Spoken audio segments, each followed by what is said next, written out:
Welcome back to another episode of Rock Boys Football. Mike Elko, the Texas A&M Aggies, landing their second commitment out of the transfer portal on Monday. Former Florida Gator edge rusher TJ Searcy committing to Texas A&M just about an hour ago. We talked about Sam and Pemba. Now, the difference between Sam and Pemba and TJ Searcy, and what really fires me up about TJ Searcy is Sam and Pemba, a little bit of a projection, right? You are adding a guy that we think has the physical traits to be a really good football player, but has not played a ton of football for Georgia coming to Texas A&M. You look at TJ Searcy and say has played a lot of football for Florida. Was actually an All SEC freshman in 2023. Has played over 620 snaps. It's rare that you get the opportunity to add a football player that not only is a proven commodity, but has a lot more upside to reach. That's kind of where I'd put TJ Searcy into this conversation. And I think what I love most about Texas A&M and their approach to the transfer portal is, hey, we're not going to bring in 40 plus transfers. We like the base of our roster. We're going to use the transfer portal to supplement some of the cracks and some of the question marks we have heading into 2025. I think priority number one was address the pass catcher room. We just need more dynamic playmakers on the outside. You're bringing Jerome Miles out of the high school ranks, and then you're bringing Micah Hudson and Mario Craver, very much addressing that position. I think the second position is funny because 4 days ago we had the conversation of where does Texas A&M go from here in the portal. Y'all said it in the comment section. We said it as well. Depth on the defensive line, specifically out there on the edge. Since we had that episode, Dayon Hayes, Sam and Pemba, TJ Searcy. Three really quality transfer portal additions for Mike Elko and Texas A&M at positions of need. I think Mike Elko's doing this thing the right way. He knows the bulk of this roster. If you want to be a championship roster, the bulk of this roster has to get built on the high school recruiting trail, especially along the lines of scrimmage. Mike Elko goes out and grabs 6 offensive linemen in the 2025 high school recruiting class. The transfer portal is more used to just kind of supplement it, fill in some of the cracks that you have. And that's exactly what Mike Elko is doing. He is prioritizing quality football players at positions of concern. To me, that's the exact way you should be doing it. That seems to be Mike Elko's method. And I think he's building a roster that's going to be really damn good. And not only in 2025, but in 2026 and in 2027, because he's building this thing, this program, the right way. I kind of think of it as like a diet. The bulk of your diet's the high school recruiting class, right? That's what you should be eating most of the time. If you got to supplement a little protein, then you take a protein shake. But you can't just drink protein shakes and be a healthy person. I'm kind of venturing outside of my expertise here, but I'd imagine that's true. I look at the transfer portal like a protein shake. You can't just build a roster drinking protein shakes. Mike Elko's just supplementing. What positions, what things do we need? We're going to go get good football players at those positions.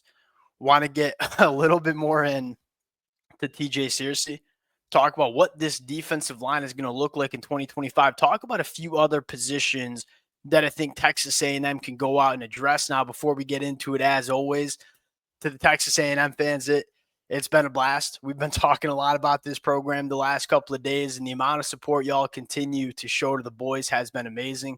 Appreciate you guys. If y'all do enjoy the content, consider subscribing to the channel. Without further ado, let's get into a little bit more of TJ Searcy. The first thing you see is the length.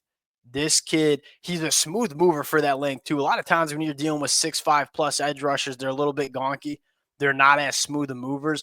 TJ Searcy is a very fluid, coordinated kid for 6'5", 260. And he's developing some real power in his hands. As a young buck at Florida, you could tell that there's probably a little bit more weight room development, so to speak, that needed to be added to his game. I think he added that going into year 2 for Florida, and I think he's going to even further add that going into year 3. I think it's also important that a lot of this staff that Texas A&M has knows TJ Searcy from recruiting him out of high school. So there's from some familiarity there as well.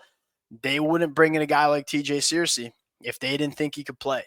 More of that heavy-handed edge rusher that can be really good in the run game, which I think supplements guys like Cassius Howell and Rylan Kennedy, who we're all very excited about going into 2025. probably more of those juiced up pass rushers than those heavy handed edge defenders who can stop the run. That's kind of what you're getting with a guy like TJ Searcy, who I do think has a little bit more pass rush upside once he continues to develop a little bit more polish and add a little bit more pass rush mechanics to his toolkit. This guy's 6'5, 265. Like, he's got some traits and length that you can work around. I'm really excited to see what he looks like going into year 3, which is normally that year where you see guys take big jumps, specifically along the line of scrimmage in the SEC. Now, where does Texas A&M go from here?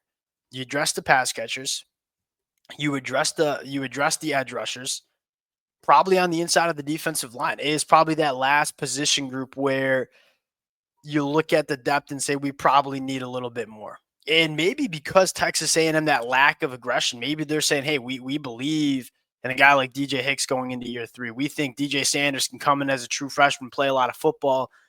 To me, I look at it and say, wouldn't mind seeing Texas A&M land a few more big bodies on the inside of the defensive line. There are some guys available. You look at David Gusta, just put his name into the transfer portal at Washington State, immediately has become one of the more coveted interior defensive linemen that you see in the portal. Cali kid, Mike Elko has recruited the state of California at a very high level in a short time since being Texas A&M's head guy. Wonder if you can get in with a guy like David Gusta. You land someone like him and you suddenly, one, you're getting a bona fide Power 4 starter that you know can play in the SEC, but more importantly, that's just another body that you can rotate. And I think that's what Mike Elko wants to do. He wants to keep those big bodies on the defensive line fresh. He wants to make sure they're rotating in and out for 4 quarters of a football game. So when you get into that 4th quarter, you're getting your best football from your guys along the line of scrimmage. Something that, in my opinion, might have lacked a little bit for Texas A&M in 2024. You got another name hitting the portal earlier this morning in Keanu Tanavosa, Utah kid, 19 starts under his belt. He's up to 305 pounds. That height weight's wrong. 6'4", 305. My brother just texted me when he hit the portal and said, this kid's a difference maker. I got to go and watch a little bit more film on him, but that's another body that you probably don't bring in and expect him to be an all SEC guy, but he's damn well going to be a good rotational piece on the inside of the defensive line. And you know Mike Elko wants to build this program from the line of scrimmage out. Outside of the interior defensive line, I look at this roster and say there are not many questions that we have heading into 2025. We'll see where Mike Elko decides to go.